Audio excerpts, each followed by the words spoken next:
Good morning. It has to be a good one because we have to just stay good. Yeah. Stay good. Carry on. We have to. That we don't have a choice. But today's extra good because we're four moms in a conversation. A powerful one, too. Super powerful and loving. Yep. Okay. Please introduce yourselves. My name is Dana Davenport. On television, I am Dana Michelle. I'm an attorney, I'm a mom, and I'm also the host of Dana Being Dana, which is a radio show that I started in 2017, and also now a television show on Naperville Community Television that launched in 2019. I'm celebrating my 1-year anniversary, which is awesome. All right. And I'm also the new co-host of Finding Common Ground, a show about current events, news events, that focuses on the different sides of an issue because there's often strong opinions. But we hope to find our common ground by bringing people together to have real, authentic conversations, kind of like this. And so we're very excited about that. Are you a little bit proud of yourself for the timeliness of that, though, honestly?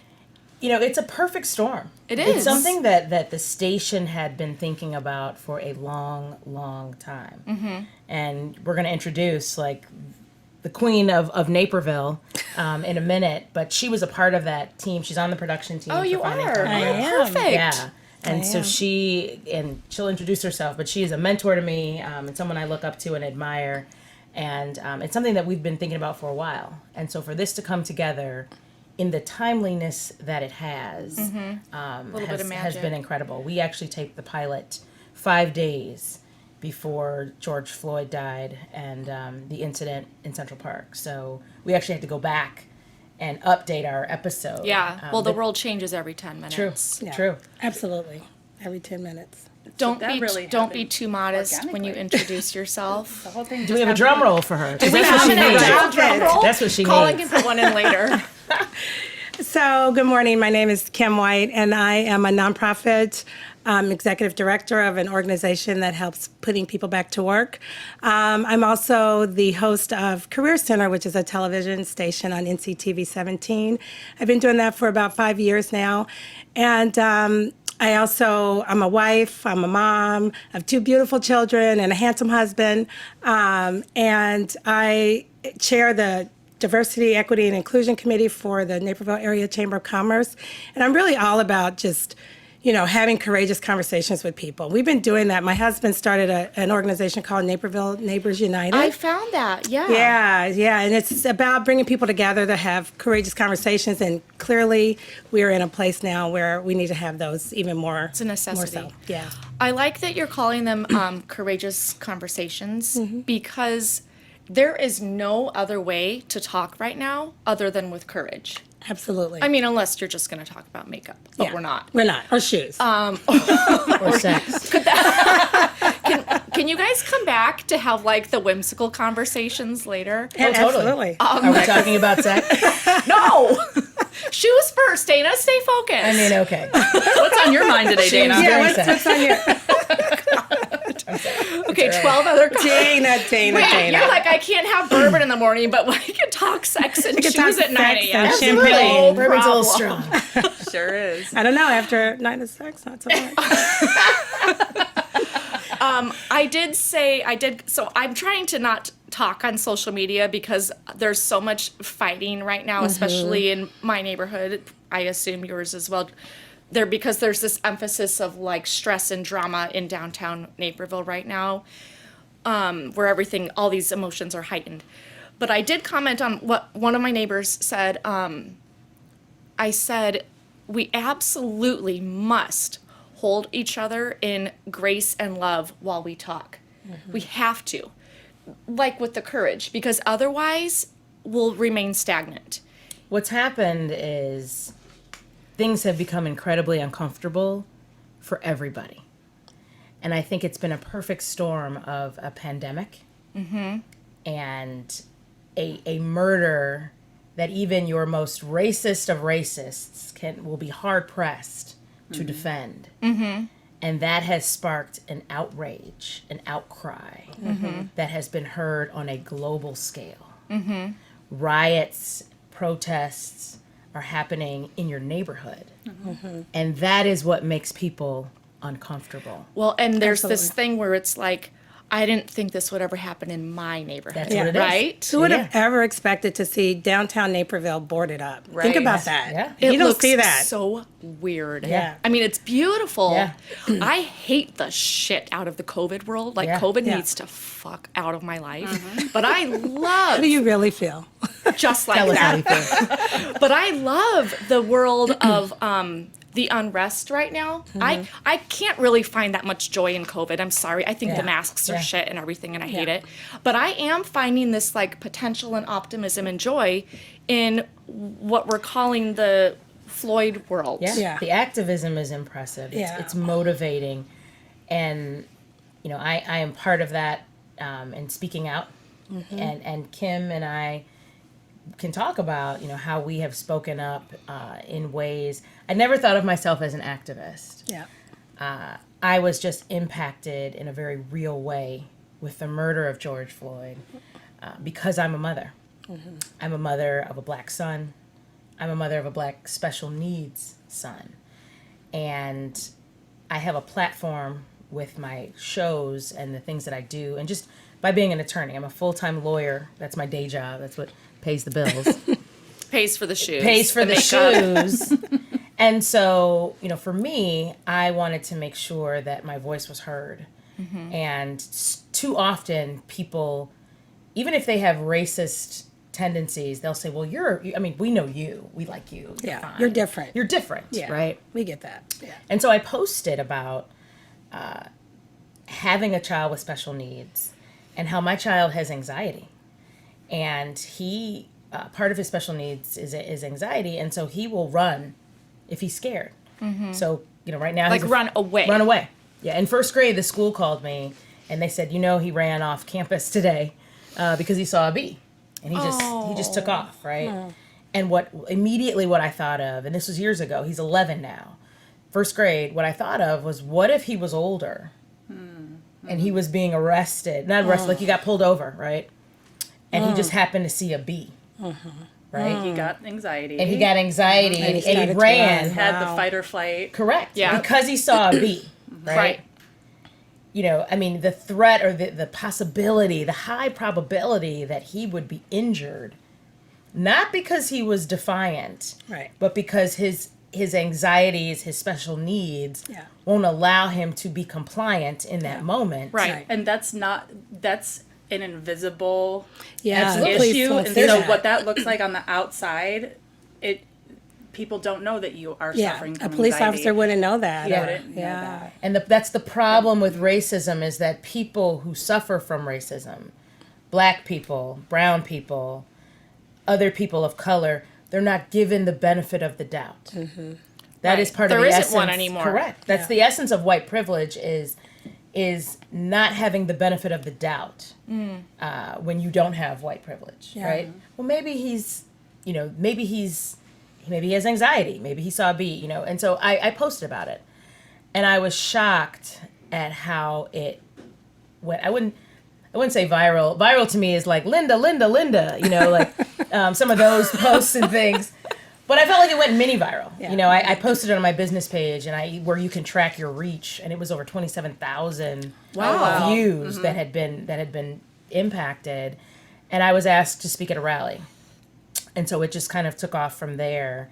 And I'm happy to have those conversations. I'm thankful for people like you, who have platforms as well, who are interested in engaging in these conversations, these courageous conversations, because that's what we need. And that's part of allyship, which we'll talk about, because you amplify voices of people of color and support that, because that's what's so important. My son has allies, and we can talk more about some of that later, but that has been huge. Yep. What I said in my message was, see him. Like, I wanted people to see. I loved that. And then all the people that were like saying, I see Dana, you. God, see that you. It was protest incredibly was, moving. thank God. There's the one thing I'll say about COVID. I ugly cried behind that mask, and I'm like, thank God I have this mask on, because that was the end Yeah. of that, with all of the reading of the names and the prayers was so beautiful. And I had my little girls there, and I Yeah. was having an Yeah. issue, and they're like, but they only saw like these Yeah. little tears, you know, Yeah. tiny. 'Cause that- But that it matters. was At the rally, they moving. read all the names Yeah. of And all then- the people who had been murdered by police. Yeah.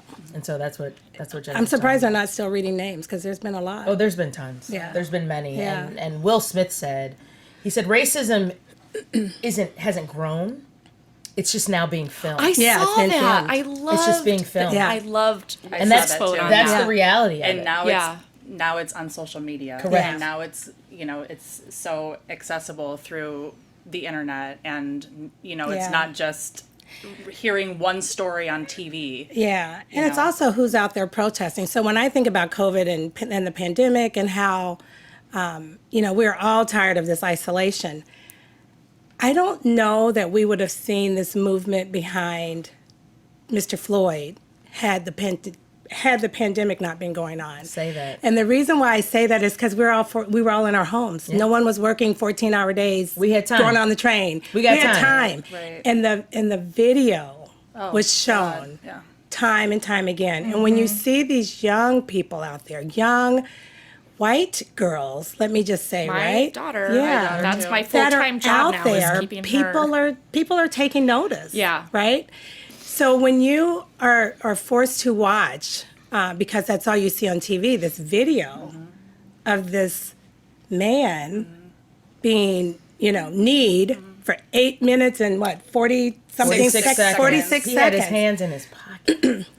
The officer $20. had his hand It was in his $20, pocket. right? It was for $20. Right. And the thing about it is, how, I don't think George Floyd has a counterfeit money-making machine No. in his home. No. Right? I And have so- said that. I'm like, I could easily. You could easily get anybody could change easily Yeah. get at the a grocery fake store. $20 bill and use Yeah. it anywhere. Right. Yeah. So the allegation was that he used a fake counterfeit money Yeah. in a store. Yeah. And the thing about it is that the way money changes hands, right? I get nervous whenever somebody puts the little pen on my dollar because I'm like, well, what are you trying to say? Yeah. And then I'm like, I don't even know where this money came from. Right. And so that to me is what makes it even more Yeah. tragic. But he wasn't doing anything. I mean, he Right. couldn't do anything. He was not. You had him down. He was what- handcuffed. What could he do? He was handcuffed. What could he do? And But people saw the video. 'cause people they saw the had video. time. And the other thing that I found that was interesting is this police officer knew he was being videoed, and he just continued. Like true. he knew. Like Oh, I haven't thought about Yeah. this. See, I am enjoying. he's like I'm not looking at the enjoying, video. looking I'm at the camera. watching. He was I looking at do the camera. like that there are layers and layers to the discussion behind this. Yeah. Honestly. It's sociopathic, his behavior. To pose, basically, for the camera. I mean, with his hands in his pocket, I don't think he was necessarily smiling, but just Narcissistic. completely. But sociopathic, Yeah, because right. because the sociopathic part is not even really caring about life or death. And I know there was a story That about callousness. how they correct, Yeah. how they worked together before. So I'm wondering Yeah, if they yeah. knew each other, yeah, and in what But even way have their so, paths. Even so, yeah. how much like That's a depraved heart. yes. absolutely. you Isn't know- that what they determined, Dana? That they did work together? Yeah, Yeah, but I heard there wasn't a lot of interaction. It's hard to Maybe- tell, yeah. right? They worked at the same place, but it's kind of Yeah. it's a nightclub, so to the amount or the level of connection or interaction is It to be doesn't- determined. But still, It doesn't even matter. Yeah. still, it That- doesn't. It that's doesn't matter. An It irrelevant doesn't. piece of the story. Right. There's Yeah. a big picture where it doesn't matter. Yeah. But I do think that there are good People are just trying to conversations to be had Yeah. to how in our society we're so quick to just be like, oh well, because it just happens. That's just Yeah. what happens, Yeah. Yeah. right? Right. So to dissect this story and to discuss all of the many layers, I think is of value. There's a lot in the minutia for sure. Yeah.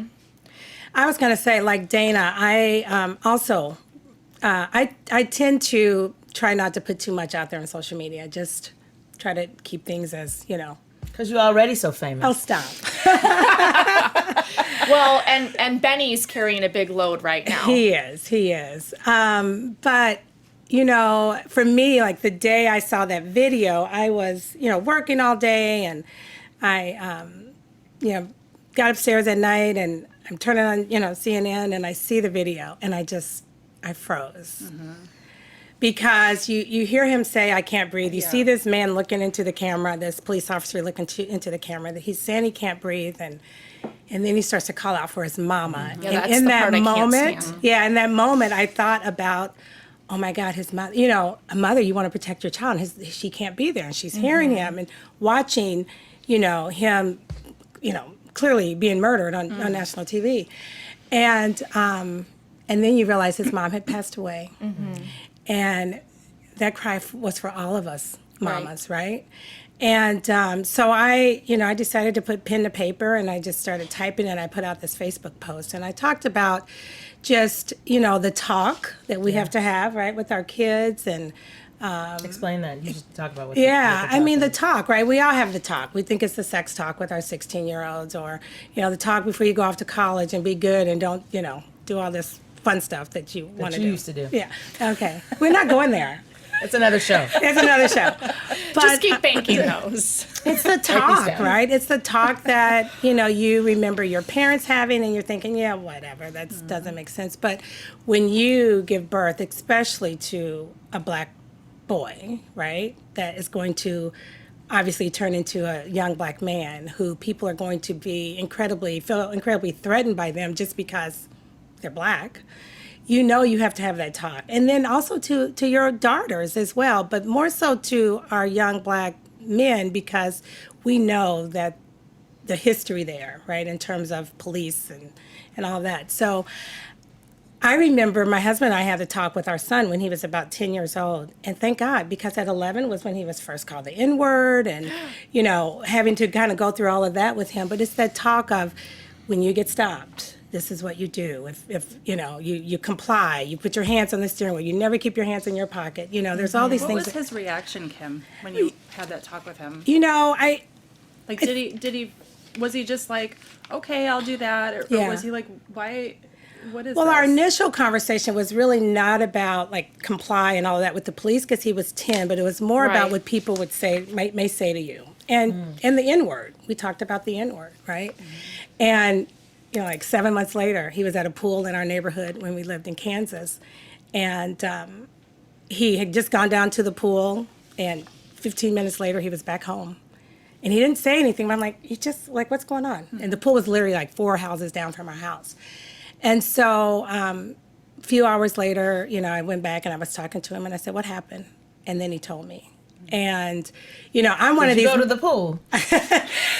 I didn't go to the Mama pool, Bear? but here's what Mama, see, here, the way a Mama Bear handles it is I go right to the parents. Yeah. Right. So the mom and the son who said this to my son came over immediately. child who said it. It was a child. And how old was he at the He was time? 11. Here, okay, so the other 11-year-old who said this to him, or he was also 11. the Yeah, other boy. apparently they were playing in the pool, and a couple girls were there, and the girls seemed to be more interested in my son and not this other kid. And So there was a conflict. yeah, not unbeknownst to my son, it It's was more like an insecurity.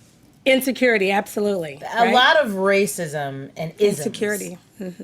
are founded in fear and insecurity Yeah, versus a conflict. In other words, it wasn't that her son had done anything. he hadn't done anything. It's just by him being a presence and being an attractive presence. Being viewed as a threat to the person who's insecure. Because the Not young a ladies threat were. in a violent way, but I would No, I wouldn't use the word no, threat, but just in other words, this presumably white boy saw that her son was getting more attention than him. Well, that's Yeah. what I mean. It's like So it's a a- threat to his standing as being like Like, the one that like- always had the girl. or so whatever. it's let me tear him down Sure. to make myself feel better. better. Which Yeah. is a human behavior response. Well, it's kind of an asshole response. It's an asshole I response. wouldn't call it human. Well, So, the reason I said human is because that exists regardless of Yeah. race, but then you have this Oh, it's other- everything. Yeah. Right. You see a girl who's got bigger boobs. Sorry, She's smarter than you. I'm not She's apologizing. cuter than you. Never apologize. She's got more on the ball than you. I Well- mean, women do this all the time. Well, that's Yeah. what It's I the tear Yeah. down. Right. You know, and Right. it's all of that has to stop. You know, what I want people to do is manage your own triggers. Yeah. do better is what I always say. Like, Pissing in my yard isn't going to make yours any greener. that part. Say it again for the people in the back. Come on, Corey. Say it again. Preach. Pissing in my yard ain't going to make yours any Thank greener. you for There bringing you country go. music lyrics. Casey, what we need. is it Casey Musgraves? Yes. Yeah, That's what the we song need. Biscuits. That is my It's favorite a great lyric. song. It talks. Yeah. It talks about this whole thing of like people thinking they sit here, Here. versus here, Yes. and all of this like pulling and yanking Yeah. that we do. Yeah. Pouring salt in In my My- wound doesn't Yeah. something. pouring salt in my coffee ain't gonna Doesn't make yours any sweeter. Yeah. Something Right. like that. Yeah. She doesn't. It's a great song. It's a great song. I'll have to but listen to it's that. Yeah. it's just metaphors to all Yeah. of this. Right. It's so true. Yeah. Kim, So tell us. so really quick, so Yeah. I just wanted to go piggyback off of what you were just saying about this 11-year-old boy. I have an 11-year-old boy right now. He's actually going to be 12 tomorrow. But I have a really hard time wrapping my brain around an 11-year-old boy saying this to another that young, knowing that word, knowing what that word is in the first place, so they've heard it, Absolutely. That part. and That part. to use it in context to call somebody a name. So like Yeah. I actually like I think of my own 11-year-old son, and I can't imagine him Yeah. saying that Yeah. because Were the I- parents outraged? Yeah, so the mom. So first the mom and son came up to the house because it was during the day and the dad was at work, I guess. And so, she apologized and, I don't know where he got that from. Yeah, right. Look in the mirror. But, yeah, right. And then where I'm so confused. but, she genuinely seemed upset, right? I get that. And maybe I mean, it Cry had- those tears, Karen. yeah.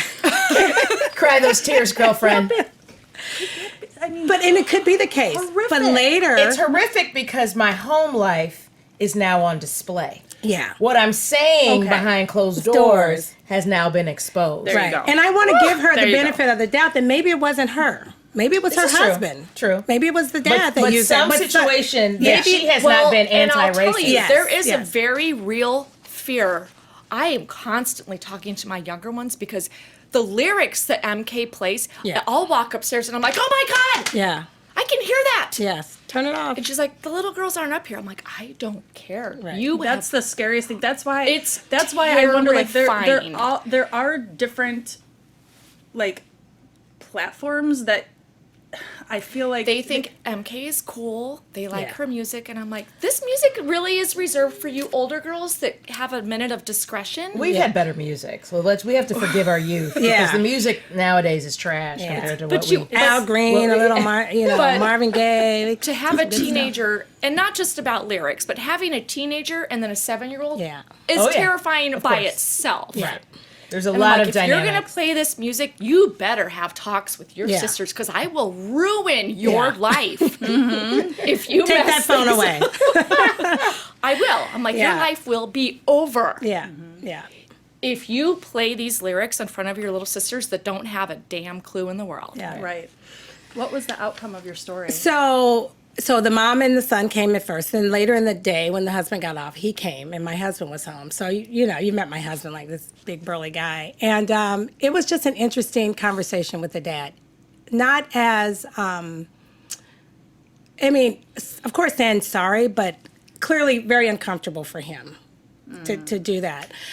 For me, at the end of the day, it was about having the conversation with the parents. What you do when you leave here, if your child continues to do that, that's something he's going to have to own and you're going to have to own. Because at some point, somebody's going to knock his teeth out. Like, Exactly. you can't just keep saying It's not that, gonna be- right? Did they Many bring more any conversations. defensiveness to the They conversation? did. And the father, though, my recollection is the father was not as, he was not Apologetic. as apologetic. He said he was sorry, but it was, he was Sorry, kind I of got forced caught. too. Out of Yeah. obligation. Sorry, Yeah. I got caught. Yeah, But you know right. what? I take my hat Sorry, off. what? I'm sorry, I got caught. Yeah. So there's two different types of apologies. Yeah. There's Right. remorsefulness. There's the, oh that- shit. Yeah. And then there's like, I'm Do you kind know of sorry if the that. boy had any like consequences? Tourette's? Oh my God, Jada. You were on fire. And here I was I like, did this not show's realize not you were going to be this funny. funny, It won't be Dana. funny. Wait, yes, it will, because Dana with her Tourette's and shoes and stuff are here. I mean, I'm just Oh saying. my gosh. And sex. I mean, shit. Are we going to get to that part? I mean, That's not the show, Dana. I'm sorry. You're right. I'm sorry, you Focus. have how many different shows? You're right. You can, I can weave The that in sex there. show. can you weave the sex I do issues think there can into be a some common different ground. show? I'm just saying. Finding common ground around It's sex. welcome Yeah. here. Yeah. Thank you. I think people hate each other, to be honest, because there's not enough love. There's not enough making love. There's not enough love. It's true. But you know what I did think it's say so too. true. So I went to your peaceful, beautiful protest, and Which is I great. was talking to MK about it, and I did this whole like more love, more Yeah. love, more love, and that's how I felt after the what I call it the prayerful one. And she is a kid on fire, and I'm letting her have her fire. This is her time. Yeah.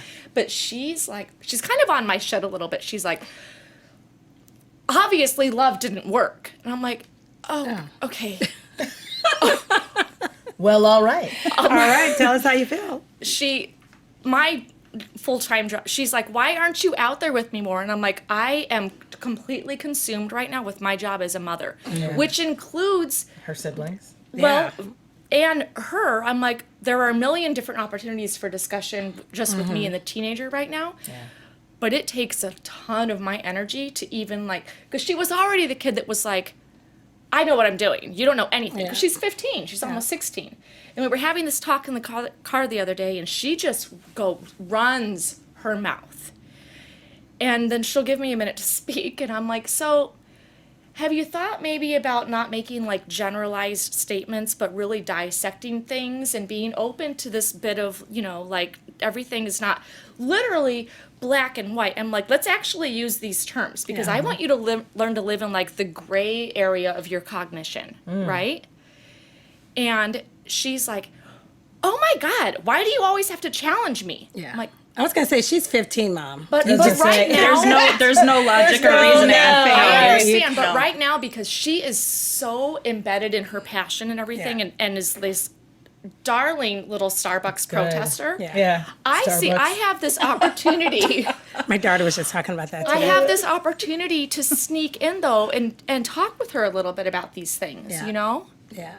I'm amazed and impressed by you talking about, having the talk with your son at 10. At 10. Because my son is 11. Yeah. How old is your son now? He's 28.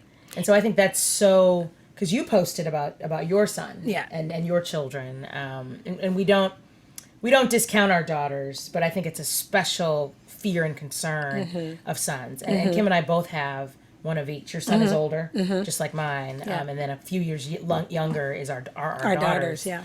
And so I know how I feel about my fears, but my son's 11, Yeah. right? Like, I left him home for the first time for like 20 minutes this week, and he's like, I'm running this house. And then he's like, can you make me breakfast, Mom? Yeah. So my fears are kind of for the future, but I'm still fearful, Yeah. as a mother, because you just never know what can happen. Yeah. But Kim, and of course I love you and admire you and all of those Ditto, things. Oh, you're sweet. Girl But love. but for to be a mother of a black man, this is so real. Yeah. Because it hits differently, because it's your today, it's your tomorrow. Yeah. COVID keeps families closer. Yeah. I think your son's home now. He right? is home, yeah. But there are other people who have families sheltering in place and they're not home. Right.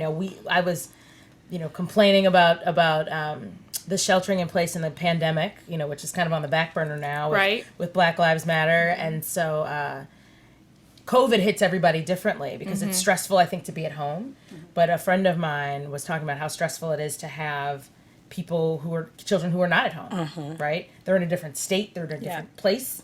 Different parts of the country are in different phases. Illinois is in the benefit of being in phase 3. Yeah. But other places are still in. New York is in phase 1. Yeah. I think DC is. And that's still where in our phase- son lived. Yeah. I mean, yeah. in New And so York. it's hitting everybody, Yeah. everybody differently. So Yeah. Yeah, and I would just say, so our son, he posted a story that was picked up by the Trib, and, you know, he wrote it and then shared it with us, and of course I remember all these things that happened. And he only talked about 2 or 3 incidents that happened, and there were multiple that happened, you know, during his time in schools here in Naperville. But reading those, it just takes you back. And now he's 28, but at, you know, 16 and 17, how kids are already very vulnerable at that age, right? And so they have to deal with, you know, lost loves and all this other stuff. But they're, you know, our kids of color are also dealing with other things, right? And you know, our son, I will say, he had a hard time in school in terms of dealing with that stuff. Academically, socially, he had friends. He did very well academically, but that still hung over his head. Like, people had to attack him. He got into all these Ivy League schools. Well, you only got into those schools because you're black, right? Course. That's really every school. Every single school. It can't just be because you're qualified or you're smart. And, but it, you know, watching him put that on paper, and even now having these conversations with both he and our daughter lives in DC and she's home as well. But I'm thankful that my kids are home and we're able to be together as we talk through this. And I see how much it affects them, you know. I mean, and they're older, but they're going to be parents one day, and they understand that this is, you know, I think with George Floyd, the horrific murder of Mr. Floyd, it is my hope that in our lifetime we're going to see change. And probably not in my lifetime will I see. I think I'll see some change, but I hope that my kids and my grandkids really see a life free of racism. And I'm hopeful now because I see the people who are at these peaceful protests. And I think, you know, people want to talk about riots, and look, none of us agree. You shouldn't be out, you know, these opportunities, you know, people are taking advantage of opportunities. They're going out and looting and all that. None of that this is not what we're talking about. So try not, you know, I think some people want to just put those two together. Peaceful protest, it's protected by our Constitution, and it should happen. And I hope actually it happens every single day until people realize that we're done. This is #MeToo for civil rights. And when I think back to 1968, right? It was a year of protest. It's going to take a year of protest for us to get to the other side. And if it wasn't in COVID, and if I didn't have my 83-year-old dad living with me, I'd be out there protesting every single day too. So I'm not mad at it. I think the protests need to continue. The looting does not. We need to stop that crap. We need to be mindful of a man lost his life. Yes. I mean, every time I think about it, I just get chills. And so many others. And so many others. I mean, So many others. I mean, just in the, you know, I'm Breonna Taylor. Well, I saw there was something passed that I think it's passing state by state that started. The Breonna Taylor. Another one was announced today. The no knock. What is it called? Yeah. A no-knock warrant. No-knock Which warrant. allows the police when they're, and it's dealing with drug investigations, which often impact people of color, but they're able to go into homes. They have a warrant that doesn't require them to knock. Right. And like so- just literally bang the door Just down. literally just bust in someone's home. Right. Armed and ready. Correct. And the problem with that, obviously, is that one, you're just violating someone's home. Absolutely. 2, people have their own weapons, you know, so you're inviting a confrontation. And then 3, what happens when you get it wrong? That's what happened in the Breonna Taylor case. Yeah, right. They got it wrong. Like, wrong house. Yeah. And so this girl lost her life. She would have been 27 last week, Yeah. I believe. Yeah. Because they got it wrong. And we just can't afford to have that. Can't afford to do that. I heard her mom speak just actually last night for the first time. I had not seen her Yeah, mom I on saw that TV, too. and she talked about, you know, in that moment, she wondered if her daughter thought someone was just breaking into the house. Right. Yeah. Yeah. And yeah. So it's crazy, and for me, you know, I'll tell a quick story. I grew up in the North Shore of Chicago. I grew up in Highland Park. Surprise, I'm not a Jewish white woman. And you know, my parents were doctors, so I had the benefit of growing up in a household that was privileged. Right, there are privileges. That I everybody. like that you talk about this though, because it gives the greater conversation to the concept of privilege. Yeah. Because there are a million. There's a million Million. privileges. Yes. There's Yeah. men are afforded privilege by being male. Male. Yeah. Heterosexual people have the privilege of being heterosexual. Yeah. Yeah. Meaning you're never persecuted for who you love because they just happen to be of the opposite gender. And as a black woman, I had the fortunate privilege of socioeconomic benefits because my grandfather was a dentist, and he made sure that my dad and his 4 siblings all went to college and got terminal degrees. All of them became doctors or dentists. My dad married my mom, and who was a dentist. And so I grew up in the North Shore area because my mom worked in Evanston, my dad worked in the city. And so I ended up growing up in Highland Park. And for those of you who don't know... Could we add Lotkeys to the shoe sex show? Yeah, totally. Absolutely. Now you're talking.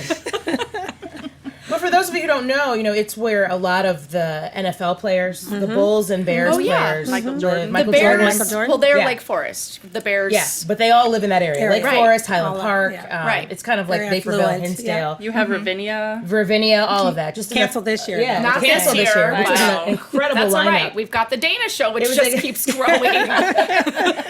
We've been blessed. But I was around the corner from my house when I was 16 years old. And at that time, the curfew was such that for 16-year-olds at midnight, your license expired. So 16-year-olds could not be out between basically midnight and I believe it was 6 a.m. Like in the 90s. Yeah. Stop telling on me right now. No, I am curious as to Yeah, the this timeline. was, honestly. yes, this had to be about 1993 or 4. Okay. And it had been a long established curfew. It's just that you were of teenage age. Yeah, I was driving. Okay. I was driving, I was doing my thing, I thought I was cute, all that. Still are. And so, you're so sweet. And so, it was about 11, and I was with my boyfriend at the time. It was about 11:30. And we had gone to a movie in Vernon Hills at Hawthorne Mall. And I had a car, I was supposed to be taking him home. And I got pulled over. I think I was speeding, because I got a fast car. Oh my God. But the police officer said, and I will never forget this. He said, "Do you know where you are? Do you know where you are? Do I know where I am?" Like, in other words, Not do you know why I'm pulling you over? Yeah, it's just, do you Do you know where you are? I had to have been lost. Were you like, Were you in Yeah? Were you in Vernon Hills? Highland Or Park. you I were was in in Highland Highland Park. So Park. he's asking Okay. you like, Do you know what I was town you're around the corner from my house. Yeah. do you know where you are? Do you know where you are? Yeah, because he couldn't believe, or he assumed. And this is the thing. Was he white? Of course he was white.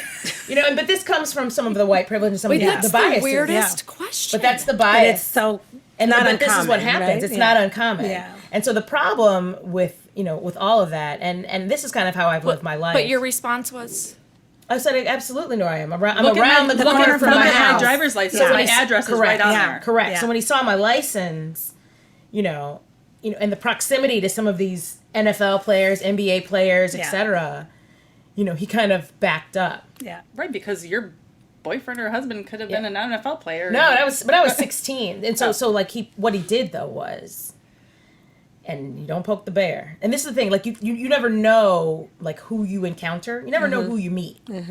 But he held me, put me in the back of a police car, until midnight.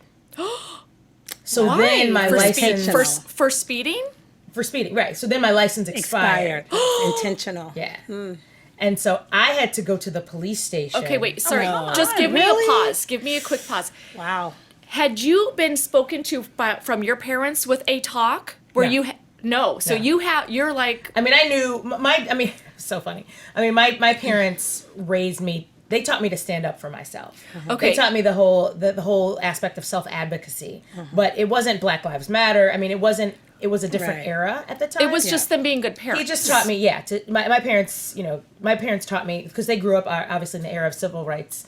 And so I remember my dad used to tell me how inflammatory, for example, spitting on, like, he's like, if anybody spits on you, like go for the jugular. Yeah. And that's actually how I ended up leaving one private school Caravali Montessori in Evanston and going Oh, to. I love that. Caravali's awesome. I taught in Evanston. For a Yeah, while. we should definitely talk about that. But then I went to North Shore Country Day. But I've always been. My parents raised me to be outspoken, to know my worth, and to stand up for myself and to be vocal. It's one of the primary reasons why I became a lawyer. And I've seen how people react and respond to different credentials, right? You're a lawyer, you went here, you've done that. And you always have to put those credentials out, right? Well, actually, I don't. Well, that's because good, but people want to. They want to know what those are. And so what I do make is sure you- I often present very unassuming. That's why I have a stylist, because I can't even get myself together. Because people make a ton of assumptions. Yeah. You know, like you wear a T-shirt, you know, you don't do this. And so I don't talk about Well, that goes to what you were saying about how we all carry these biases, biases. right? Absolutely. Yeah. That Yeah. goes on and on and on. Yeah. So this police officer held me until midnight. Ryan ended up having to take my car. So when Ryan had to call my parents, which is awesome, because my dad, you know, was taking no shit from Right. no one. Right. And so where they messed up is by crossing, you know, me, but virtually crossing my father. Yeah. So my dad showed up at the police station and was like, Wow. So once it turned midnight, they had the right to take you in. yeah, oh yeah, Then? because I was 16 and I was out of the house. How long in a did you? car. How long? Yeah, how long like, were you at the what was poli- the time frame Yeah. of how long they kept you in the car? About 30 before- minutes. We got pulled over about Oh. 11:30. Like, in other words, I had enough time to take Ryan home and go home myself. Before So midnight. you had to sit in the back of the car for 30 minutes, and you didn't held know me why. in So the then they Yeah. know had why? you on curfew and an expired license and speeding. All of those, right. But your Which you- license wasn't expired. It just it's at midnight It you couldn't be yeah, out. You right. just couldn't be out. So, like, driving without, all of that. But At 16. but it wasn't midnight. Well, of course, but he held me until until like, midnight. It's midnight. It's midnight. So why didn't he say, "Hurry up and get home"? You have 30 minutes to get home. So he put you in Because the his point, Yeah. his point was to make an arrest. Right. Yeah. So That's what I'm saying. The So- arrest- But did you know that at the time, though? No. Like, did you? No. Did you have like a? I mean, I knew what the curfew was and all, and my curfew, was midnight. So were And you so, technically arrested for violating curfew? It was like not having a valid license at the time. It was all of the. There were several Altogether. There were several charges that. But had it not turned midnight, you would have just been able to go home perhaps with the speeding ticket. Perhaps, yeah. Did you end up getting a speeding ticket? Oh, Out of Dr. all Brown, that? let me tell you. Let me tell you how Dr. Brown handled all of that. My parents were having none of that. Yeah. And that's when the parents come in. And pretty affluent of it in the community too, and, right? and just the but we had the resources. yeah. And a lot of times, The privilege. Yeah, and, right? and that's the Because, privilege. right. Yeah. But my point, and I tell this story because, it happens to so many people. Like, and people don't think that it can happen to you. Like, oh, you've done this, you've done that. Yeah. And even when, I was speeding, but it wasn't. And It wasn't but like this drag happened to racing. you Yeah. that you were a female. Yeah. Yeah. You were young. Yeah. You. It was like Yeah. 12 miles over speed. Something like. Well, Corey goes 50 and 35s I know, whenever I she saw that wants. this morning. Yeah. It's But it's so, but it goes to. In hindsight, I see now all of the things that we're talking about, the bias, all of those things. But that's kind of what the impact is. yeah. Yeah. People of color, and that's the criminal justice system and the way we treat people. People of color aren't seen the same way. Right. I would say I have a very similar story, and I won't go into a lot of detail, but again, in my neighborhood, 16, 17 years old, got stopped. I wasn't even speeding. They were he couldn't tell me why he was stopping me. He just wanted to do a check, Just a check, right? Officer friendly and then of neighborhood course check. he looks at my driver's license, and you can tell I literally live like 2 miles that I'm going to my neighborhood, and but again questioning. Why are you here? Yeah. Until he looks at the address and realizes that. And I'll say this too, one other thing. My husband has been stopped a whole lot more than I have. Well, this is the male thing. And before right? cell phones, my husband used to carry a recorder in his car, so he would be prepared to record when folks would stop him. And time again, he got stopped. But luckily, he's a pretty calm guy, and he's not gonna get out, say anything. But yeah, it's just very common in our culture. and I world. remember the first time that a friend of mine who was teaching music lessons on the North Shore, he was pulled over and he posted something and someone was like, well, what'd you get pulled over for? And he wrote, DWB. And I'm like, and I messaged him, I'm like, what is that? Because I don't know what you're talking about. He's like, oh, it's driving while black. Right. And this was the first time, this was maybe 15 years ago, but in my life, I mean, I knew that this was a thing, but I was like, it just was new to me for as a personal experience to have a friend of mine be like, well, because I was black. And I'm like, well, now it's all of it. Driving while black, walking while black, Well, running right. while black. But Bird I watching wanted- while black. I know, right? Bird watching. I wanted to bring that up as for part of like for our future conversations as we go deeper into all of this with the personal experiences and biases and privilege, Right. is because not living it leaves so much of it not understood unless you have the conversations. Right. There is no, if you haven't experienced it, there's no other way to learn and understand without conversation. There is no other way. Yeah. And the challenge of that is ensuring that when people have those conversations, that people are open and understanding of experiences that are not their own. Yeah. So it's like women telling men, you know, what hot flashes are like, what childbirth is like, right? Sex When- with shoes. Sex with Sex with shoes. shoes. You know, and so a lot of times, you know, sometimes, have you ever had an experience about childbirth with men who don't get it? Yeah. Oh, and Or how who quickly minimize it's it. dismissed. Yeah. It's like, well, you got It's not that that because big. you're a woman. Right. Yeah. Yeah. Yeah. It's the same thing when it comes to racism, right? And so, you know, that, you know, in having those conversations, people have to understand, and that's part of the self-check is I'm not seeing this through my own lens. I'm seeing this through someone else's lens. So I have to validate what I'm hearing. Right. Which is the courage piece, right? Yeah, absolutely. You know, you mentioned the bird watching, right, while black. And, you know, just think about Right. even... Never mind. This is a joke for another show. Oh, Go ahead and say it now. Stop giving me the Nicki Minaj references.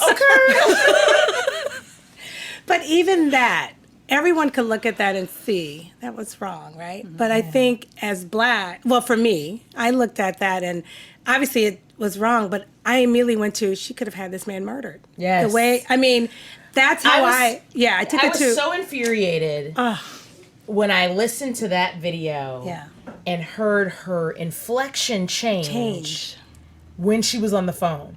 Like her fake hysteria by being on the phone. Are we with talking the about the police. Central Park thing? Yes. Yeah. Oh, okay. Yes, yeah. Yeah. And just I did not hear that. Yeah. Yeah.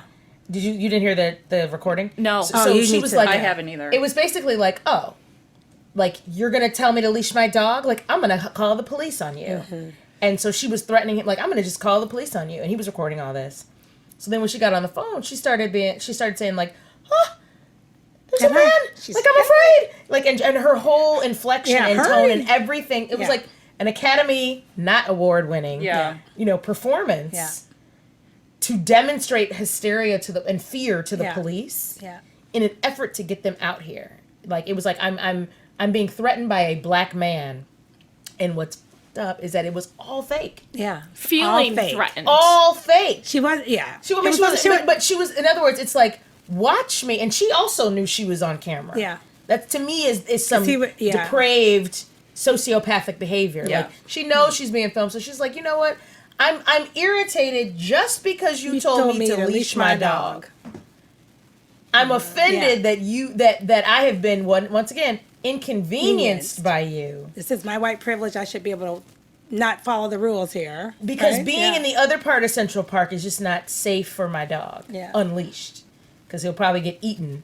Little Henry will get eaten by other dogs. So we're going to be over here where he can run around unleashed even though he's not supposed to. And the fact that you have the audacity to check my behavior that is illegal or unlawful or I'm against the rules, I'm going to call the police on you. And that can end up in your death.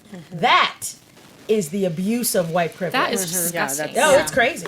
It's absolutely insane. I mean, I was furious when I finally... Because to your figured point, that as her, her inflection changed and she started screaming and, oh my God, like he's, I could just imagine 20 cops showing up with their guns ready to take this man out. Same day as George. And he's done just nothing. standing there innocently asking her to leash her He's dog. bird watching. I'm just asking you to leash your dog. Yeah. It's supposed to be leashed. Just leash your dog. What are you doing in Central Park with your dog running wild in the first place? Yeah. You're not supposed to. Yeah. No. But I know that my son has shared stories about things that he's experienced living in New York City, and specifically in that same park, part of the park. So he shared a story, and I'll never forget. He called me. It was on a Monday, and he was riding his bike. He had rented a bike and was taking it for a ride in Central Park, and during lunch, and he called me and just said, I was called the N-word. I was called the N-word. Yeah. And in that moment, I'm here in Illinois, he's there, and you can just hear him, obviously distraught and upset, and he's just riding his bike.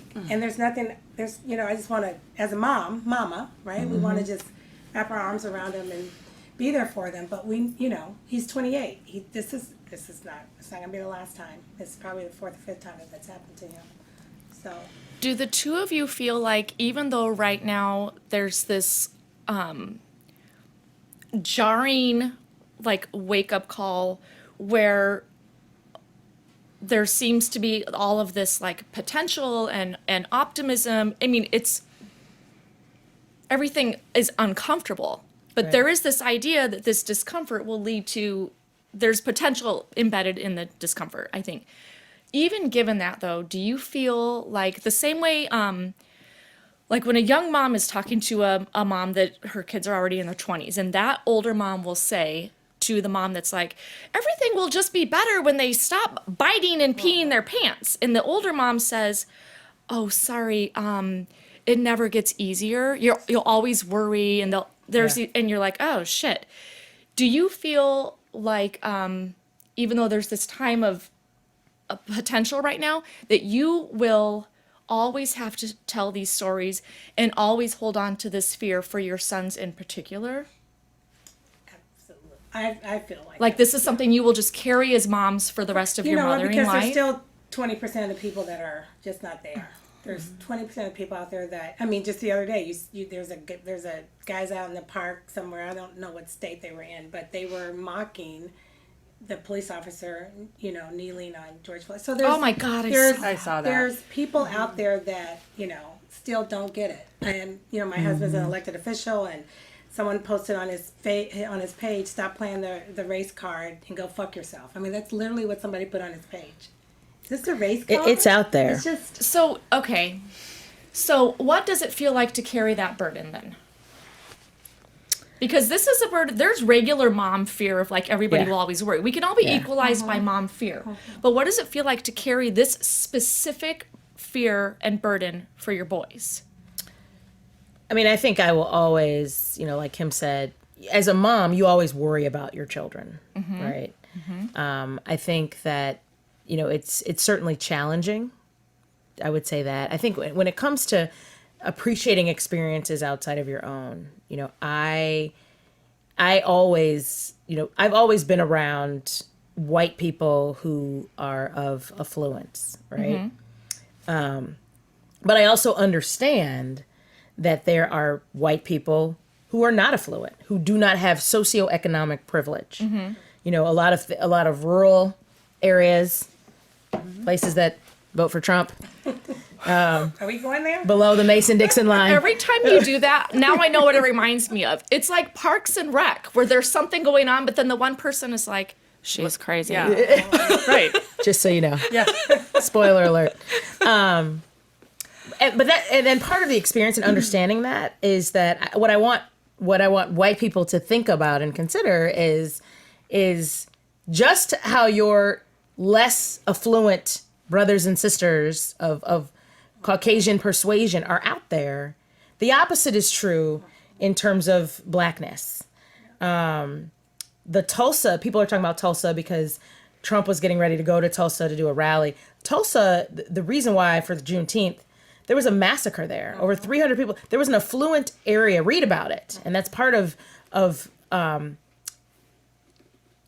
overcoming ignorance, is being intentional about what you learn about Black culture. But there was a thriving Black community that once again threatened the insecurity of whites in Tulsa, and they torched the whole place down. Over 300 people died. And so, for me, it's it's incredibly difficult and stressful. It's always been that way. And so, but I have appreciated the friends like you know, who have stood by me. I've always grown up in a multicultural environment. People say my parties look like a Benetton. I'm dating myself again. Oh my God, I thought of that the other day. Remember that Benetton commercial? beautiful Yeah, ad for in the sure. 80s Yes, that was the like 80s. the Yeah. ad? Yeah, they said the 80s, and that's just dating me again. I got to give the year I got Sorry, but pulled Benetton over was the and 80s. Yeah.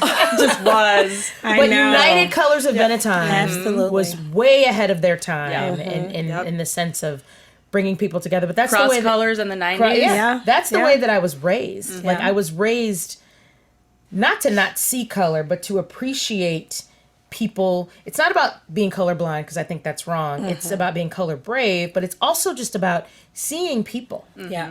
My shows are about the human connection and bringing people together because I feel like when we have these types of conversations, Absolutely. we've all been relating to each other on a level of just being moms Yeah. Right. and being women Right. and being passionate about having these courageous conversations. That's what binds us here. That and drinks. And the drinks. But it's- Absolutely. Yeah, but that's Do you what's need it? so I can't important. reach it. Oh, I knew that. I saw your intention to put it down. Okay. Okay. Do you Yeah. want to answer that? You know what? before I will just add to what you were saying. I think if people look at, so we have a group of friends that we hang out with, have dinner with, typically a couple times a month. And when you look around the folks that sit around that are part of our circle, right? We don't all look alike. Yes. And we are better because of that. Yep. So if your circle looks like you on a Friday and a Saturday night after you've had your work week, like that's a problem. Yeah. And That's a you know problem. what? That is a tough neighbor fight to fight. Yeah. I mean, I would say I'm a lot of people's black friend. Yeah. Yeah. Right? Like And I'm their people one have black asked me- friend. People have asked me since the rally. They were like, "How do I get black friends?" But the beauty Yeah. of social media is that how many friend requests have you sent? You know, that's Yeah. you can meet people just like you do on There dating she apps goes. There she goes. and other Now places. I'm ready for it. I'm Yeah. about to talk about sex and shit. There you go. So that brings me to this last question that I have. And I think that it's an important one because I think that there is a huge difference, perhaps, but a lot of folks do not know. And so that is, what is the difference between anti-racism and just not being racist? Because I mean, everybody all day long, you could walk around there and be like, I'm not racist. I'm not racist. So I think but if- what is yeah. being Central Park anti- Karen said she Yeah. was not racist. Yeah. Or we have to rename her. But what is yeah. what This is is- being anti versus I'm just not. I'm just going to say it just very not. simply. Yeah. If you walk around saying that you are not racist, You probably are racist. you're probably racist. Okay, so it is so that means it's what you're doing. It's not what you're saying. It's not Correct. right. I mean, it is it's- what you're doing. I think it's active, part right? of this. Yeah. I had a friend who's a writer who wrote about this in that she was crazy honest, where she was like, you have to acknowledge what your upbringing experience was. And it's totally useless to pretend. Like everybody's like, that word, right? Oh my God, you said racist. God, no. It's a trigger word for But people. right. Yeah, it is. But if you take the label off and you say, these are the behaviors Yeah. that I was shown, So it's what there you do. are things in there that we all have to acknowledge, Yeah. like the biases that you Yeah. spoke Yeah. of, right? And the privilege too. I think privilege is privilege also is a trigger huge, word yeah. because people are like, privilege. I've been through hardships. I've had tough times. Of course you have. Privilege does not mean life is easy. Yeah. And Yeah. people try to make that assumption, I think wrongfully. Privilege does not mean that you haven't had a shit day or a horrible marriage or a bad experience or a bad deal or whatever. It just means that you've had a head start in some ways that others have not. Well, and if you And you have talk to about acknowledge that. as people, we judge everything within 5 seconds, right? Right. So if you're talking about prejudgments and prejudgments, that's where that plays in, right? Yeah.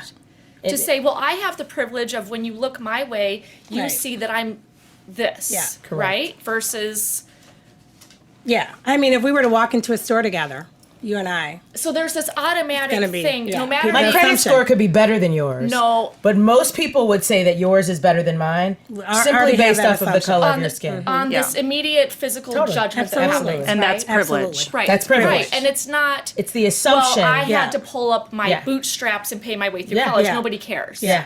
Yeah. Right. Yeah. It's When it comes to privilege. they would Right. assume that you've had more education than I have, Mm-hmm. simply All those because assumptions. all of those Wrong. assumptions. Yeah. I think you have more education, shoes, and sex. Yes. I definitely don't have more shoes. There's your Yes, win. you do. There's your win, Dana. Wait, Dana You just have a wins win all the for wins. this. You No, guys, no, no. Yeah, win all she around. knows the Yeah. right apps. Yeah. But anti-racism is no longer being complacent Right. when racism occurs. When you being a voice for people of color, black people, brown people, not being silent in the face of racism. Yeah. It's also about learning your own education, right? When Harriet came out in the movie theaters, did you support black movies, or were you not interested just because it's just not a topic that interests you? Right. It's American culture. It's learning and starting to see black culture as American culture as much, and not just when it's music, not when it's Yeah. just Jay-Z, And not just or in Beyonce. February. and not just in February, but seeing it as our American culture. Start seeing black people as Americans, just like black people see white people as Americans. Being part of that discussion. I always tell people, particularly as parents, you can show your allyship in the way you live your life. Like Kim Absolutely. said, it's, when you walk around, are you showing your children that you engage with people, everybody, or just people who look like you? Are you talking to people in the store? Are you recognizing the humanity in others just in your engagement with people? Good morning. Yeah. How are you? Exactly. Hello. How's it going? May I see your shoes? Yeah. They look amazing. Yeah. And it's do you see everybody as humans, or are you only speaking to the people who look like you? Yeah. Because you show your children what you value Absolutely. by your example. Yeah. What about those that, and this exists, absolutely, but what about those that are afraid to offend? I think you have to. You may offend. So what? Yeah. I think part of it is But as Even people, we after- offend. so As even adults, after, Yeah. even, Yes. even, even after, like, let's say you initially feel offended about something. When that passes, don't you kind of think like they were interested in me, they were interested in my life, they were interested in, getting to know me, or I don't know. I think it's better to offend. Than to do nothing at Than to all, do nothing right? at all. Yes, I Yeah. agree. Get it out there. in Get it this wrong. case- I agree. if you if someone is so interested in somebody else that they said the wrong thing in trying to engage with that person, Yeah. there's still some beauty in that, right? Totally. Like Yeah. I'm trying to connect here. I'm trying to Yeah. relate. Right. Versus just like I don't care. Yeah. Or versus Yeah. just pretending it doesn't exist, Totally. right? Walking away, You have to- ignoring, and Absolutely. But yeah. that's So the I think that a courage. little bit of Also. being offended, right? Like just like you said, Jen. Just Yeah. there's a little bit of beauty in that. You can offend a little bit, but then that's when you can like call them out, Well, right? yeah, and I think that's when you start having those conversations. So, like, Correct. let's talk Well, about and this. I do want to say, I know you're using "call it out" loosely, but there has to be this element of speaking with like honesty and Yeah. grace, though, because there will be a Agreed. tipping point where somebody Yeah. who's unsure and vulnerable and doesn't want to offend will not use the courage to speak up because of this thing of like, well, it's going to be met with all this animal. Right. It's Yeah. a tough and ongoing Yeah, it thing. is. Right, And right. I always say that courage is rewarded, and I think if you have the courage to just try, I just believe in the good and humanity of most people, and I just think that when you put yourself out there, I say this to mentees all the time. Rarely are mentors gonna say no. If you just have the courage to reach out, if you just have the courage to speak up, if you just have the courage to try, I think people will meet you where you are, and you'll be surprised. Yeah. It's having grace and compassion on both sides. Yes. And I think when your letter and my letter has gotten a lot of feedback. A lot Yeah. of people have responded, and I mean we're seeing this all over. People are writing, People are talking. putting their thoughts out there, and people are coming back saying, you know what, I need to be better. I need to Yeah. do better. So I think it's just the conversation, is taking place. It's And should continue. It should continue, and I think we're going to get to the other side. It's not going to happen overnight. But. As we're wrapping up here, I just have one more question. How do we set a solid example for our kids moving forward? I mean, I know that's broad. I know. Yeah. But there's a lot of for our kids. How? I mean, what are some of the examples that people might not know? Are you saying like mom specific or like regionally specific? Because I think this is a huge question. This is a huge question, and I just mean like. Exactly. It's so huge that I don't even know where to begin so with. Let me tell you. Let's talk about this because we all Yeah. live in Naperville. Everyone's like, Naperville is like so not diverse. Like I can't believe Naperville's more diverse than you think it is. Yeah. My kids, growing up in Highland Park, I was the only the only black girl in my class. Mm-hmm. My kids have never been the only in their classrooms. Mm-hmm. The problem is that you have the opportunity. Diversity's there. The problem is do you include it? Is it a part of you? So your home and schools, for example, your PTA boards tend to be made up of a homogenous group that rarely changes, right? Yeah. It's the best friend is now the president-elect. How inclusive are those groups? When you have your welcome coffees for the beginning of the year, right? Yeah. Are you all just, are people just talking to each other? Like, it's so good to see you, Karen. How was your summer? I love your shoes. Yeah. Or it's like, listen, let's make sure that we target, in a good way, the new people. Yeah. Whether they're new to the area, whether they're marginalized people, new people, people of color, just everybody go talk to somebody that we don't normally talk to. And let's try to bring them into the fold to make it a more inclusive event.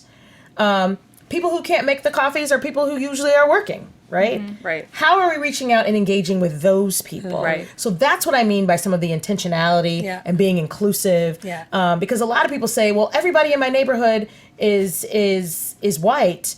I'm not sure that's entirely true. Yeah. I think your efforts and some of the convenience can be people who are white. I'm not saying you all, but I'm saying you all. But it's people who look like you. But some of this and some of these actions and connections have to be intentional. Yeah. We've connected, and it's so funny because we've connected in so many different ways. We were going to talk about other things. Like shoes only. Yeah, a little bit totally. of sex. Shoes and sex. But the opportunity of being able to come together, and I just believe when you have that courage, we had the courage to connect at a networking event and just had a conversation about how we're both kind of in the media with these platforms and what we can do together to collaborate. And that's the message, is that there's so many things you can do together to collaborate. You can invest your money. You can spend your time, you can read books, you can, share books with your children. Yeah. You can contextualize the Eurocentric education that kids are getting. In other words, they understand civil rights. They're reading about slaves in school. But are you talking about, about it. some of the history behind that and where slaves came from and who they were before they became slaves? Yeah. And where they are now. When you go to D.C., do you go to the African American History Which is Museum? amazing, by the way. Which is incredible. Cool. And so it's about, Black culture isn't just Black culture, it's American culture. Yeah. Right, which I think this is why I was like, Corey, your question is so big, is because it really is, what's the humanitarian effort, right? Obviously, right now, we're paying very close attention. Yeah. But when you talk about the example as a mom, right, it's woven in, it should be woven in this very authentic way. Yeah. You diversify your life. Right. Yeah. And you diversify the world. Yeah. But I would also say, as moms, you can, take this a step further. What are you doing? And you mentioned like the home and school. What are you doing when you go to school and you see teachers? What are the teachers? What do they look like? Yeah.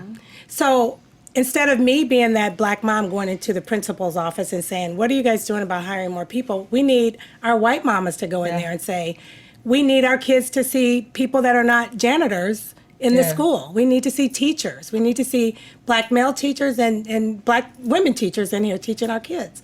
So it's those types of things too that we need, that We were allyship, blessed to have right? So a that's what I Black was gonna woman say is- principal at is our that school you're for the speaking last more to several the years. Yeah. allyship, Yeah, right? speaking more to the allyship. I mean, I was very vocal when my kids were in school, and I still continue to be, part of the school district on a board. But we also need, it can't just be people like me going in there saying, we demand that you hire more teachers of color. We need our white mamas to go in there and say that as well. So there's so many things that like we that need that perspective. allyship. Yeah. on. That's what it is. Yeah. And I think when you look at when our kids start school, I think about kindergarten. They all go, school first day, and they start to learn about that history. And so, you're all in this classroom and you're learning about slavery. I mean, we start that division literally in kindergarten. And if you're going home as a kindergarten kid and your parents aren't saying anything to you and really teaching you about Black history, because truth of the matter is it's taught really 1 month out of the year, then this is your vision. Black people are slaves. And so you start that. And if the Black kids are not going home and getting more information around their history, I mean, this is where it all starts. That's where it starts. This is where it starts. But I think, and continuing with that is not supporting racism financially, right? If you encounter racist businesses and people involved, don't support those businesses. Naperville has a ton of money, and the economy is often thriving in Naperville. So you can weaponize your pocketbook by not supporting racist people, not supporting racist conversations, those interactions. That's So allyship. how would a person know? And I'm just asking, like, for a friend. No, well, I'm glad But that how you brought would this up, somebody though, know if like an actual like business was racist? Like you just walk into it. I'm just saying, like, if you're just coming off the street and you walk into a business, A person of color, how would they know, or how would you know? Well, No, it could be a I'm couple saying, things. like, It just could be, in like, general. for example, if someone has had a racist encounter, that remained unchecked or unsupported. For example, the gas station. There was a gas station in Naperville that had a racist incident. That employee was fired immediately. Yeah. In other words, when things happen, because things are going to Well, happen. I think that's part of the beauty right now, Yeah. right? Is that everything is under this like magnifier. that behavior is checked. Yeah. And so it's about paying attention to those things. Yeah. Buffalo Wild Wings was a big incident. Oh, yeah. And Yeah. so Yep. checking those behaviors. In Yeah. other words, not frequenting or supporting businesses. That have racial incidents that remain unchecked. Checked, absolutely. You'll encounter people, because the thing about it is people aren't going to say. I mean, they might, but then they're not ready for the response. But people aren't going to say racist things to me, as much as they're going to say racist things to you. And so the question, so that's where the allyship comes in, because it's not enough to just check behaviors when minorities are around, Black people are in the room. It's checking those behaviors when they're not in the room. The jokes That's at the table. interesting. The jokes at the dinner table, right? What people say, like, that's not okay. Yeah, that's when you, call And your when friends people bucket that, that's when it's like, I'm not sure, we can be friends, or I'm not sure I can support your business. A lot of times what people will say is, oh, that's just how so-and-so was raised. That's where so-and-so comes from. No longer making excuses for racist behavior. Yeah. Well, that's that. There's understanding and excuses, right? Because you have to be able to look at someone's behavior and say, I understand where that came from, But it's not okay. and it's not okay. Right. Yeah. Right. Right. But to just say, well, That's just how Karen. that's good. Karen, you and Karen. Karen is. Because I was going to ask later, do we have a male version of a Karen? Is that a thing? Do so. men go to a manager? Do men Daryl. Go to a manager? I mean, I know there's Chads, but Chads are not Karens. No. Is it That is Daryl? so funny. I don't know. I just made that up. Am I sick? It sounds like a good one. Like, Daryl. That'll be Yeah. trending. Hashtag Yeah. Daryl. Do we know That is so anybody funny. named Daryl in the world at all? Or is it just a character? I hope he's not about to do something racist. I don't know a Daryl, He but probably has great Yeah. shoes. A lot of times, again, we talked about isms are based in fear. So a lot of the racism is based in fear. When you hear some of these white supremacists, they're like, oh, they're coming to take over the country. Yeah. Because they're from the South. Well, and so that's the it's- same way you say anger comes from hurt, right? These behaviors come from fear. But it's about understanding that everybody can get along. I don't think anybody who's looking for equality is looking to take over, but it's more about we can all exist peacefully together and share with one another. Yeah. Everybody brings gifts to the table. Yeah. And it's about having that common ground and finding that and appreciating that and just celebrating that. Yeah. So if you had, if people came to you and said, I truly don't know what to do to have a diverse lifestyle as a mom.